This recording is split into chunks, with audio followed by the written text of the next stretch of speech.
பூட்டிய அறைக்குள் சோஃபாவில் ஒருவர் அமர்ந்திருக்கிறார். நீங்க பக்கத்துல என்ன பண்ணீங்க அப்படின்னு நான் சொல்லட்டுமா?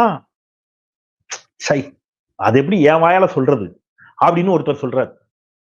உடனே இவர் பெரிய யோக்கியம், நான் என்ன செஞ்சுட்டு இருந்தோம் அதெல்லாம் நீங்களும் செஞ்சுட்டு இருந்தீங்க அப்படின்னு ஒரே குழப்பம் ஆயிப்போச்சு எனக்கு. அந்த பூட்டிய அறைக்குள் சோஃபாவில் அமர்ந்திருந்தவர் யார்? வாயால எனக்கு சொல்றதுக்கே வெக்கமா இருக்குங்க. அங்க நடந்ததை நான் எப்படி சொல்லுவேன் அப்படின்னு ஒருத்தர் சொல்றாரு. அவர் யாரு? வாயால இவரால சொல்ல முடியாத அளவுக்கு அப்படி அங்க என்ன நடந்திருக்கும்? இவர் யாரை பற்றி சொல்லுகிறார்?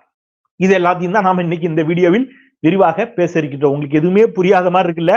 வீடியோக்குள்ள வாங்க, புரியும். ஏன்னா இவர்கள் எல்லாம் அவ்வளவு பெரிய முக்கியமான பதவிகளில் பொறுப்புகளில் இருந்தவர்கள்.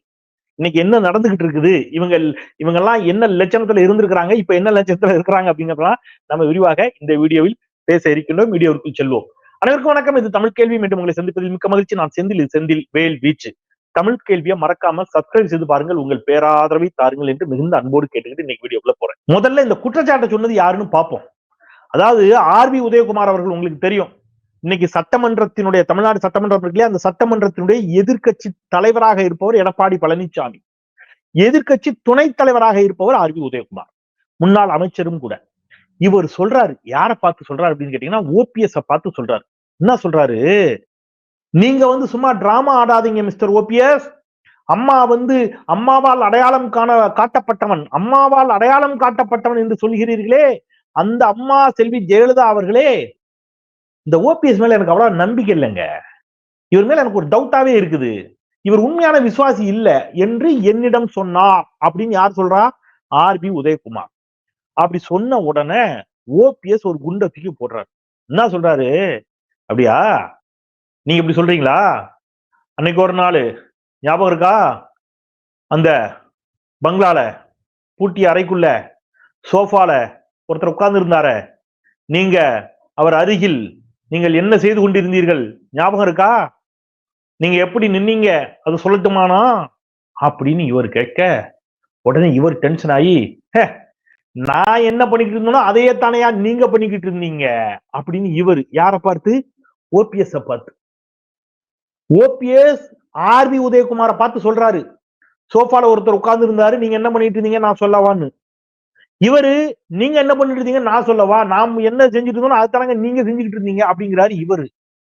எனக்கு உண்மையிலேயே கன்ஃபியூஸ் ஆயிடுச்சு, என்ன நடந்திருக்கும் அங்க அப்படின்னு. இருக்கட்டும், இந்த சோஃபாவில் அமர்ந்திருந்தவர் யார் அப்படின்னு கேட்டீங்கன்னா அவர் பெயர் டாக்டர் வெங்கடேஷ்.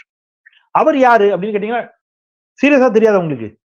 உண்மையிலே வா போய் சொல்லாங்க, டாக்டர் வெங்கடேஷா தெரியாது?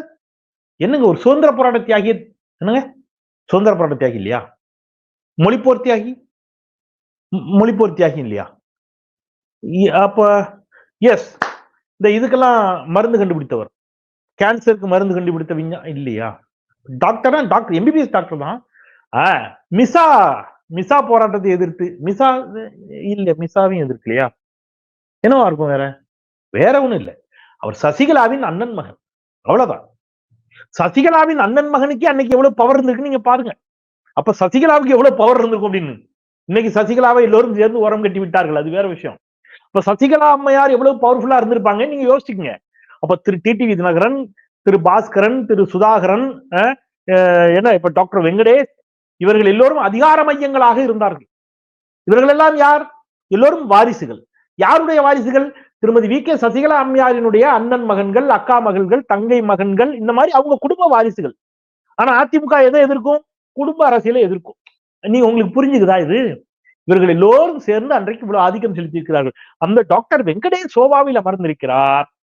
அவருக்கு பக்கத்துல நீங்க இன்னும் எப்படி நின்னீங்க அப்படின்னு அவங்கள பார்த்து சொல்லட்டுமா அப்படின்னு யாரு கேட்கிறா? ஆர்பி உதயகுமாரை பார்த்து ஓபிஎஸ் கேட்கிறார்.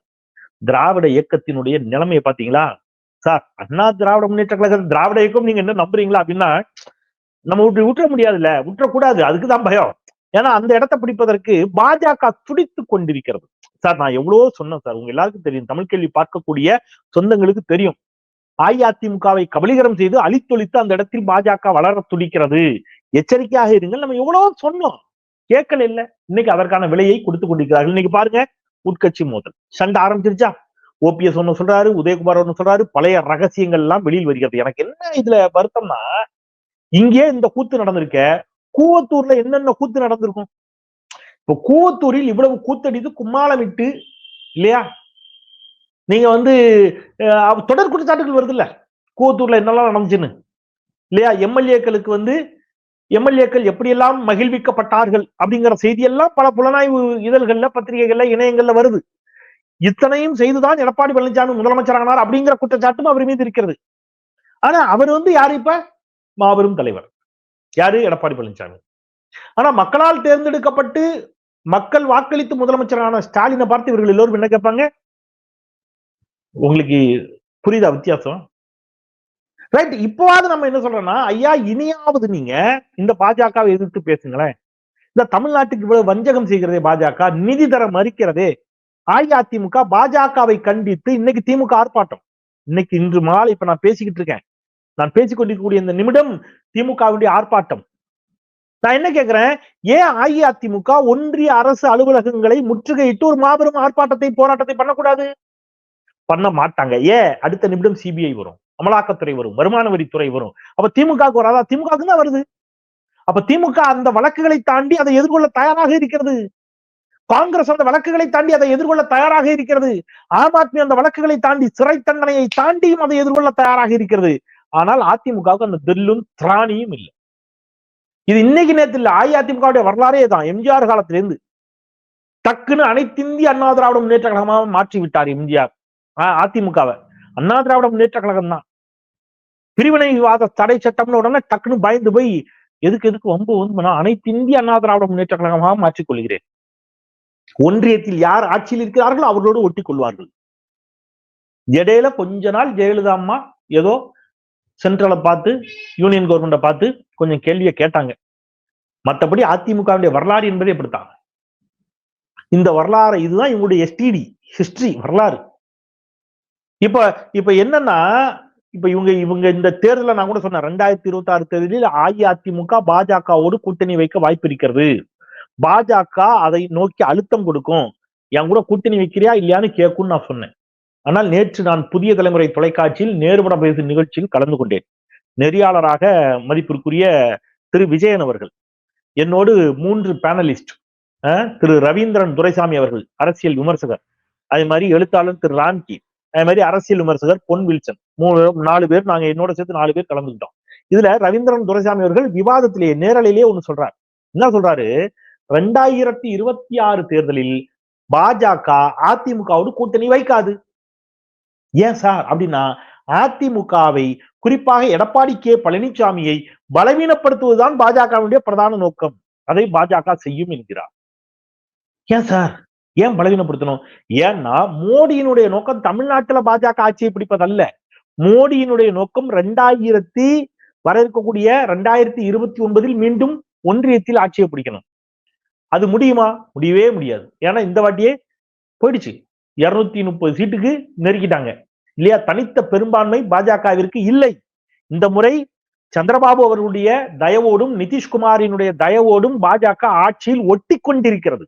ஒன்றியத்துல மைனாரிட்டி கவர்மெண்ட், சிறுபான்மை அரசு, இது பெரும்பான்மை இல்லை இந்த அரசுக்கு.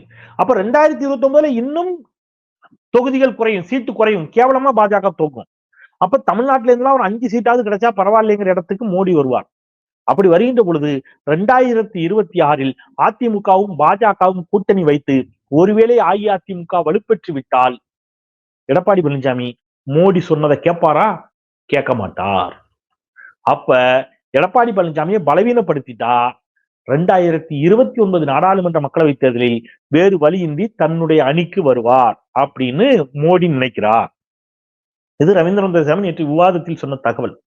சரி, அப்ப 2026 தேர்தலில் பாஜக யாரு கூட சார் கூட்டணி சேரும் அப்படின்னா, அவர் சொல்றாரு, நிதிஷ்குமாரை போல சீமானை மோடி முன்னிறுத்துவார் அப்படிங்கிறார். எல்லாமே நேரலையில் விவாதத்தில் முன்வைக்கப்பட்ட கருத்துக்களை மட்டும்தான் நான் இங்க பேசுறேன். எப்பவுமே ஆஃப் த ரெக்கார்டா பேசின விஷயங்களை நான் பொது வெளியில் பேசுவதே இல்லை. அது அநாகரிகம், நாகரிகமற்ற செயல் என்பதை நான் நன்கு அறிவேன் ஒரு பத்திரிகையாளனாக. அவர் விவாதத்திலேயே சொல்லுகிறார், நிதிஷ்குமாரை முன்னிறுத்தியது போல சீமான் முன்னிறுத்தப்படுவார். அப்படின்னா என்ன அர்த்தம் அப்படின்னா, அதிமுக கூட்டணி அல்ல பாஜகவோடு, நாம் தமிழரும் பாஜகவும் கூட்டணி என்ற இடத்திற்கு வருகிறார்கள். இது சாத்தியமா இல்லையா எனக்கு தெரியாது, இது நடக்குமா இல்லையா எனக்கு தெரியாது. அவர்கள் சொன்ன தகவல்களை நான் உங்களுக்கு சொல்றேன். பாஜகவும் நாம் தமிழரும் கூட்டணி என்று அவங்க ஒரு தகவலை சொல்றாங்க. அப்படிலாம் வாய்ப்பே இல்லை சார் அப்படின்னு நம்மளால மறுக்க முடியல. ஏன் மறுக்க முடியல? இவர்தான் சங்கி என்றால் நண்பன்கிறார. திடீரென்று ரஜினிகாந்தை சென்று சந்தித்து வானலாவ புகழ்கிறார். திடீரென்று ஹெச் ராஜாவை பேரறிஞர் என்கிறார். பார்ப்பான், எல்லோரையும் சமமாக பார்ப்பான் என்கிறார். பெரியார கழுவி ஊத்துறார். அப்ப வண்டி ரைட்ல இண்டிகேட்டர் போட்டுடுச்சு இல்லையா? அது ஆல்ரெடி ரைட்ல தான் போயிட்டு இருக்கு. இப்ப இன்னும் வெளிப்படையா ரைட்ல இண்டிகேட்டர் போட்டு ரைட்ல போக ஆரம்பிச்சிடுச்சு அப்படிங்கிறது நமக்கு ஒரு டவுட் இவங்க வாதத்திலிருந்து எழுகிறது. ரைட்டு, பொறுத்து இருந்து பார்ப்போம். ஆனா அப்படி ஒண்ணு நடந்தால் உள்ளபடியே ஹாப்பி. ஏன் தெரியுமா? முடிச்சிடலாம் மொத்தமா அதோட ஒரே கல்லுல 2 மாங்க அப்படிங்கிற மாதிரி சீமானையும் பாஜகவும் சேர்த்து இந்த மண்ணிலிருந்து என்ன செய்து விடலாம், நாம் அப்புறப்படுத்தி விடலாம். நல்லது தானே? 2 பேரையும் மொத்தமா தொடச்சு தூக்கி வீசிடலாம். போயிட்டு வாங்க வீட்டுக்கு போய் உட்காருங்க அப்படின்னு அனுப்பி விட்டுறலாம். நடக்கணும். பாஜக நாம் தமிழர் கூட்டணி வைக்கணும். வச்சாதான் இன்னமும் சீமானை நம்பிக்கொண்டிருக்கக்கூடிய ஒரு சில இஸ்லாமியர்களுக்கு, ஒரு சில கிறிஸ்தவர்களுக்கு அப்பொழுதாவது சீமானுடைய உண்மை முகம் தெரிய வரும். சீமான் எவ்வளவு பெரிய ஆர்எஸ்எஸ் காரர், ஆர்எஸ்எஸ் அடிவருடி அப்படிங்கிறது அப்பொழுதாவது தெரியும். அதை நோக்கிதான் அது நகர்த்திக்கிட்டு இருக்கு. அதை நோக்கிதான் நகருது. அப்ப இவங்க எதை நோக்கி இப்ப சரி, அப்ப நேத்து எடப்பாடி பழனிசாமி பேசும்போது, இந்த மாநாட்டுல பேசும்போது சொன்னாரு சார், வலுவான கூட்டணி அமைப்போம் என்று சொல்லி இருக்கிறாரே அப்படின்னா, அவங்க வலுவான கூட்டணி என்று சொல்வது தாவேகாவை நோக்கி நகருகிறார்கள் என்று ஒரு கருத்தை அவங்க வைக்கிறாங்க. தாவேகாவும் அதிமுகவும் கூட்டணி வைக்கக்கூடும் என்று ஒரு கருத்து நேற்று விவாதத்தில் வைக்கப்பட்டது. தாவேகாவும் அஇஅதிமுகவும் கூட்டணி வைக்குமா அப்படிங்கிறதுல எனக்கு $1,000,000 கேள்வி இருக்கு, பல சந்தேகங்கள் இருக்குது. ஏன்னு நான் வெளிப்படையா சொல்றேன். தாவேகாவும் அஇஅதிமுகவும் கூட்டணி வைத்தால் யார் முதலமைச்சர் வேட்பாளர்? அப்ப தாவேகா ஒரு ஆப்ஷனை வைக்குது அப்படின்னு மூத்த பத்திரிகையாளர்கள் சிலர் சொல்கிறார்கள். என்ன ஆப்ஷன்? கிட்டத்தட்ட 110 தொகுதிகளுக்கு மேல தாவேகா கேட்கிறது. அதாவது விஜய் 110 தொகுதிகளுக்கு மேல கேட்கிறார். ஏன் 110? ஒரு 250 தொகுதி கேளுங்களேன். அவ்வளவு இல்லையோ? அப்ப எவ்வளவு இருக்குது அதாவது தெரியுமா? 234 தொகுதி தான் சார் இருக்கு. அப்ப 234 தொகுதியில 110 தொகுதியை உங்ககிட்ட கொடுத்தா அதிமுக மீதி எதுல போட்டிடும்? அவங்க மற்ற கட்சிகளுக்கு என்னத்த வந்து கொடுப்பாங்க? என்ன தொகுதியை கொடுப்பாங்க? 110 தொகுதிக்கு மேலாக கேட்டு கர்நாடக பாணிக்கு வர்றாங்க. எடியூரப்பாவும் உங்களுக்கு ஞாபகம் இருக்கா, குமாரசாமியும் ஒரு டீல் போட்டாங்க. 2.5 வருஷம் நீ முதலமைச்சர், 2.5 வருஷம் நான் முதலமைச்சர். இதுல முதல் பீரியட முடிச்சுக்கிற வரைக்கும் கம்முன்னு இருந்தாங்க. 2வது பீரியடு இவர் போய் முதலமைச்சரா பதவி ஏற்க போனாரு. அவர் ஆதரவு வாபஸ் ஆயிட்டாரு. ஆட்சி கலைஞ்சு போச்சு. அந்த மாதிரி முதல் 2.5 ஆண்டுகள் ஒருவர் முதலமைச்சர், அடுத்த 2.5 ஆண்டுகள் இன்னொருத்தர் முதலமைச்சர். ஏன் ஏன் ஒரு 5 பேர் வாங்கலாம், ஆளுக்கு ஒவ்வொரு வருஷம் முதலமைச்சரா இருங்களேன். என்ன இப்ப கெட்டு போச்சுங்க நாடா இது? இது என்னது இது? இந்த இதை பங்கு வச்ச மாதிரி பங்கு வைக்கிறது என்ன? தமிழ்நாட்டினுடைய ஆட்சியை எப்படிலாம் வர்றாங்க பாருங்க. ஆளுக்கு ஒவ்வொரு வருஷம், ஆளுக்கு 2 வருஷம் இப்படி பங்கு வைக்கிறதுக்கு தமிழ்நாடு என்னது? யார் அப்ப வீட்டு சொத்து? மக்களால் மக்களினுடைய நம்பிக்கையை பெற்று வென்று முதலமைச்சர் நாற்காலியில் உட்கார முடியவில்லை என்று தெரிந்த பிறகு இருக்கிற எல்லாரையும் கூட்டி சேர்த்து யார, தாவேகாவா, அதிமுகவா, பாமகவா, எல்லாரும் ஆளுக்கு ஒரு வருஷம், அப்படியா? இப்படியான ஒரு அரசியல் நகர்வுக்கு இன்றைக்கு அஇஅதிமுக, தாவேகா நகர்ந்து கொண்டிருக்கிறது என்று ஊடகவியலாளர்கள் விவாதங்கள்ல ஒரு வாதத்தை வைக்கிறாங்க. ஆனால் என் வாதம் நான் இப்பொழுதும் தெளிவா இருக்கிறேன்.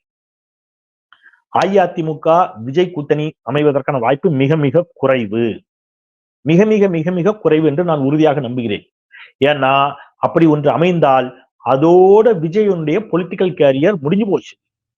அது நடிகர் திரு விஜய் அவர்கள் அவருடைய அரசியல் வாழ்க்கைக்கு அவரே வைத்துக் கொண்ட முற்றுப்புள்ளி. ஏன்னா அவரை தலைவராக ஏற்றுக்கொண்டு அவர் முதலமைச்சராக வேண்டும் என்பதற்காகத்தான் ஒரு இளைஞர் பட்டாலும் அவர் பின்னாடி அணிதிரண்டு வந்திருக்கிறது.